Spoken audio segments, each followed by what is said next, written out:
Alright, so I'm making some homemade yogurt today, and I'm going to be using some goat milk from some people that we know they have goats, and you can use any kind of milk. It can be store-bought, it can be generic, it can be whatever milk. And actually I did this last time using just milk I got from the Dollar General, and it worked just fine. But I wanted to try it using the goat milk. And I have 6 cups of milk altogether, and I have just a little bit of yogurt left in the bottom of my yogurt container, just a little bit. And first thing I'm going to do is, you want 6 cups of milk. I got 4 cups measured out. I'll go ahead and pour that into my pot.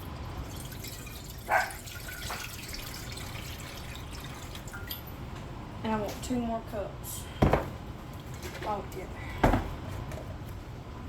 measure 2 more.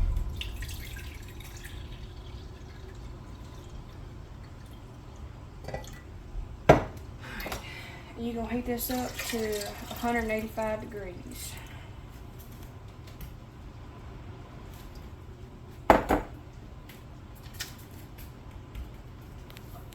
Alright, so while our milk is heating up, I have a crock pot here that's plugged up and that's warming up to put our milk in just a second.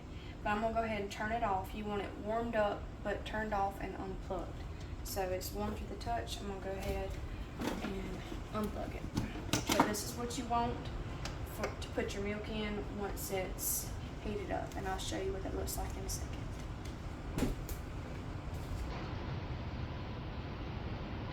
Alright, so we're back over here at the stove, and I'm just stirring my milk.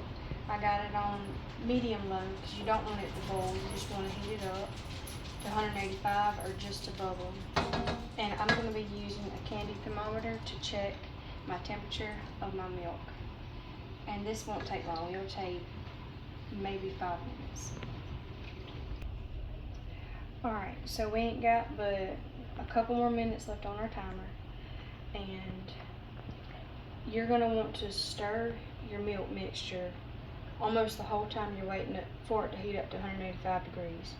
Because if you don't want it to stick to the sides, or I've left mine for a minute and a little skim will form on the top of your milk, and you don't want that. You just want a overall heated milk. And you're going to get that by stirring it pretty much the whole time you're heating it up.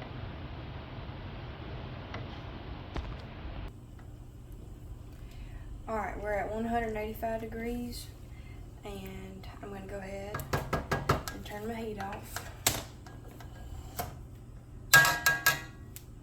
And over there in the sink, I have got a cold water bath waiting on me. I'm going to take my whole pot, walk it over the sink, and set it over in there and let it cool to about 100 degrees. Okay, so I'm putting it over in my sink. And this is just water I ran in my sink, and I had put a few ice cubes in there. They've already melted. But I'll move that around. So I'm just going to wait for this to cool off, like I said, to about 90 to 100 degrees. And I'll show you what that looks like in a second. Alright, my milk is at about... That's our dog. Lady! Hush. Lady. Start over. You can call her. Alright, so. Okay, so our milk is at 90 degrees now.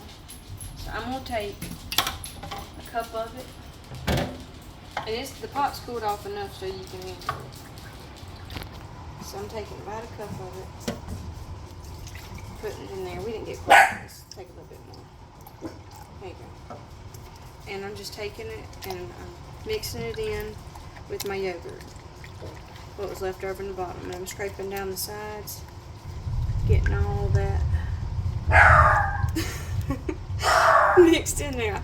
Y'all, it's raining here, and I think she's barking at the thunder and lightning and stuff outside. I think that's all it is.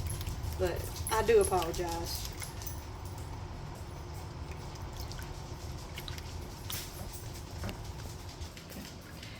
Ready? Okay.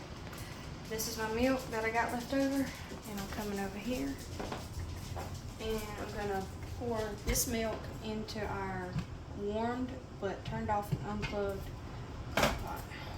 So here's your milk. I'm just gonna pour it over in there. And then we're gonna take the rest of our milk mixture right here that we have, and I'm just gonna dump over in there, and I'm gonna whisk it up to combine everything real good.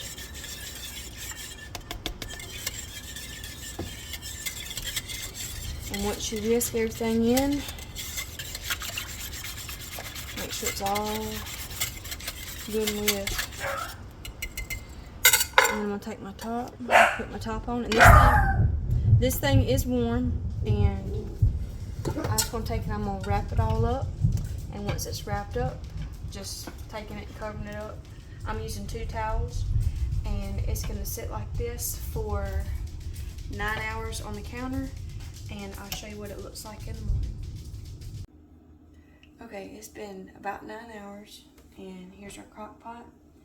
And I'll let this sit overnight. I'll uncover it and see how it looks. Where it was all wrapped up. Alright. Let's have a look at it. Give it a stir. And you see you have this gooey substance like this. You're gonna take that and pour it through a cheesecloth lined strainer. So I'm come right over here and pour it over in there. And this is going to strain in the fridge for 9 hours. And it will thicken as it sits. So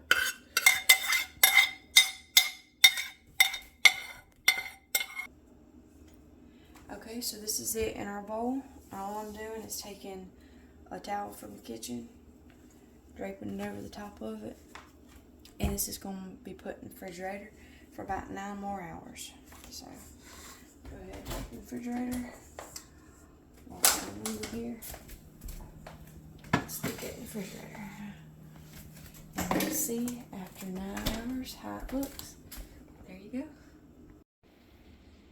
Alright, here's our yogurt after about 9 hours of sitting in the refrigerator. This is what it looks like, and this is the consistency of it, like that. And all I'm going to do is I'm going to take my cheesecloth, pick it all up in a bunch like this, and take it and dump it over in this jar right here. It's just a used pickle jar. You can put it back in the same container, but we actually accidentally threw it away, because since we did it last night, we washed dishes and everything, it got thrown away. So you can just put it in a pickle jar. It's fine. So just gonna take it, mush it up like this. Let's see, we can get down in there to it. It's probably easier if you had a canning funnel. A lot easier. But it should just pour right in there.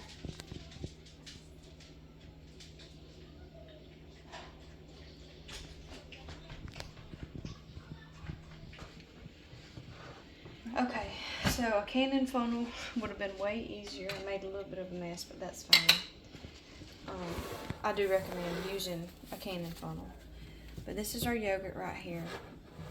And this is how we set this up. We just had a bowl with a strainer on top with our cheesecloth layered. I layered about 4 layers of cheesecloth. And then, of course, after 9 hours, poured my crock pot of milk over in there, and it set for 9 more hours. And this is the finished product. If you look down in there, that's what it looks like.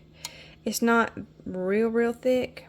It's more of a thinner yogurt, because I did skim the top off of my yogurt and got all like the cream off, because I want to make butter out of that.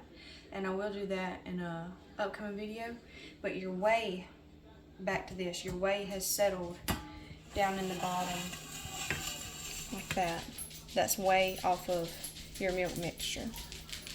So there's my cheesecloth. So here's our homemade goat milk yogurt, and I can't wait to try some.